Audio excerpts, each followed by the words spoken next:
Hey guys, so today our girls had an appointment with the ear, nose, and throat doctor. So if you, first of all, the ENT that we saw was amazing, so awesome. I wish he was a pediatrician because I would change the girls' doctor to him. For those of you who don't remember, this is Maddie. She is a Chihuahua Jack Russell mix.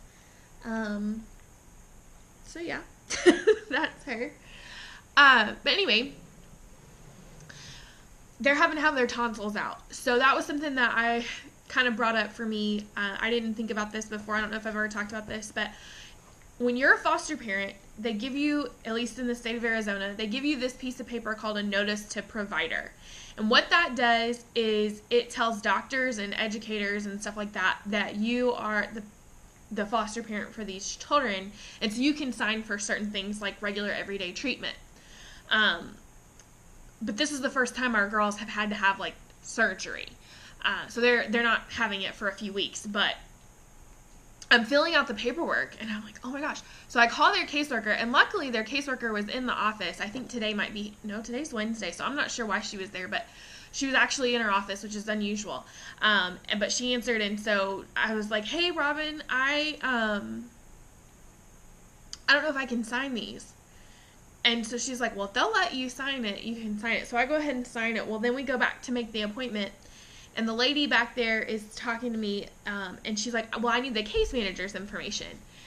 And I was like, okay. I was like, she told me I could sign it. And she's like, yeah. She's like, we can accept your signature, but the facility where they're going to do the surgery actually has to have the case manager's signature. Because the state case manager is the person who actually has legal custody of your foster children. So in case you weren't aware, if you have a foster child, you cannot sign for surgeries and stuff like that. The other thing, I know I just posted a video about talking about the parental rights in front of our kids.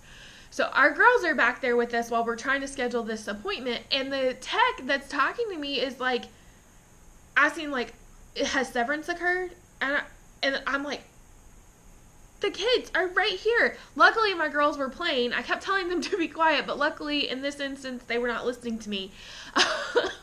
So she asks about it, and I had to like try and like explain without the girls hearing. But yeah, it's just, that's the thing. If you know doctors, or if you are a doctor, or if you know people who are doctors or medical staff, those people, every single time I go to the dentist or the doctor, some idiot decides to ask that question, and my kid is right there. And I'm just like, ah! So yeah, just want to hit that home again. Like, this is stuff you got to deal with or figure out how to. And I mean, like, I'm not sure if the paperwork processes differently, so maybe that's why they had to ask. I don't know. But yeah, that was what was going on today with us in our foster care life. The other thing that I kind of wanted to talk about for just a second was I was watching some videos earlier about this girl and her husband are going through infertility, and I made a comment on there about considering adoption. And she just got really upset about this comment about adoption, not knowing, of course, that like, not that John and I don't consider us to have gone through like true infertility, because like we haven't done an IUI. For those of you who don't know what that is, you can look at some other infertility channels and they'll explain that a little bit better. But we haven't done any IUIs. We haven't tried IVF. We're not like, we're just not preventing pregnancy, which if that's too much information for you, I apologize, but that's how I like to explain it. Right now, at this point in our lives, so I'm 30 years old, and my husband is 28, and we just are of the opinion that if God wants us to get pregnant, it will happen.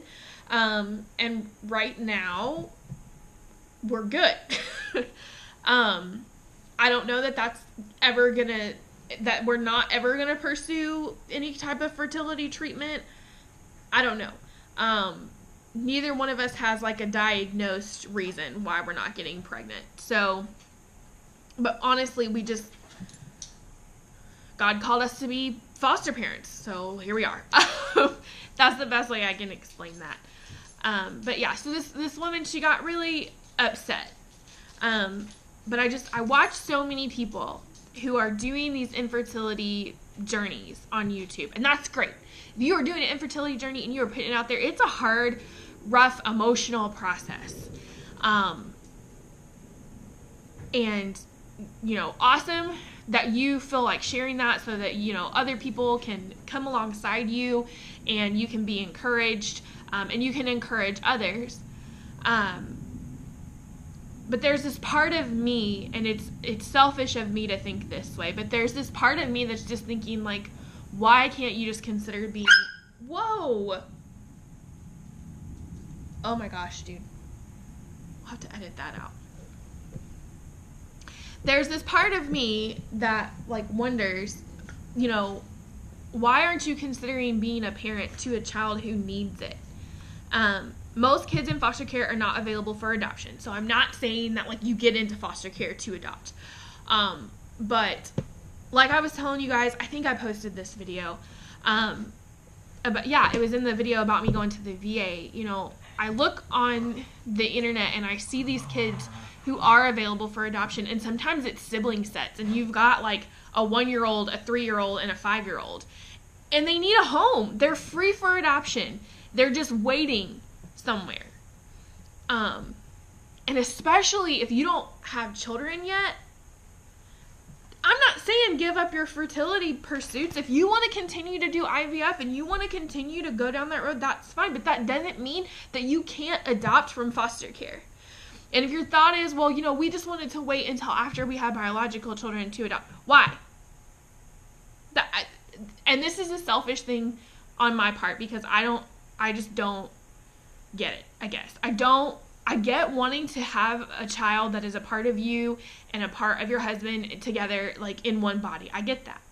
I also get, if you were adopted as a child, wanting to have biological children so that you have someone that's biologically related to you. I get all of those things. But what breaks my heart is you want to be a parent so bad, and there is someone else who really wants a mom so bad. So why not? And if you're a Christian, it even more bothers me, because this is the church's responsibility. If the church was doing what it was supposed to do, there would not be a need for foster care. Honest to God. You want to know why the system's broken? Because the church quit doing its job.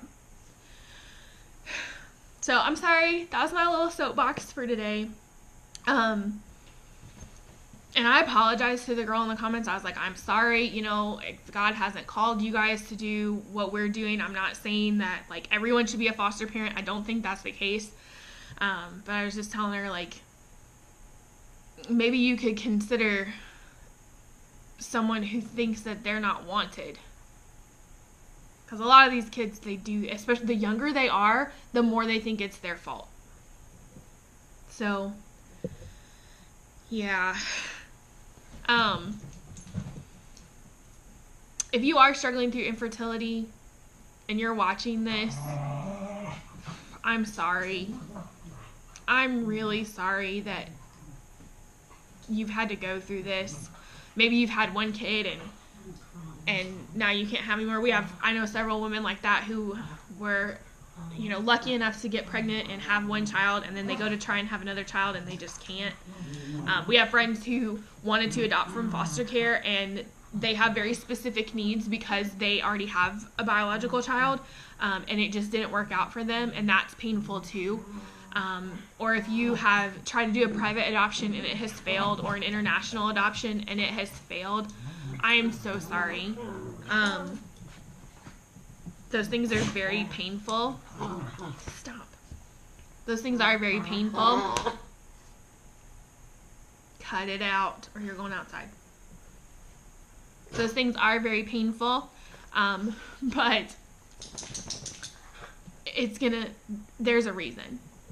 Like, just follow God's will and it will all work out eventually. And I know that sucks, and I know none of you want to hear that, and I'm sorry. I'm sorry, but that's the truth.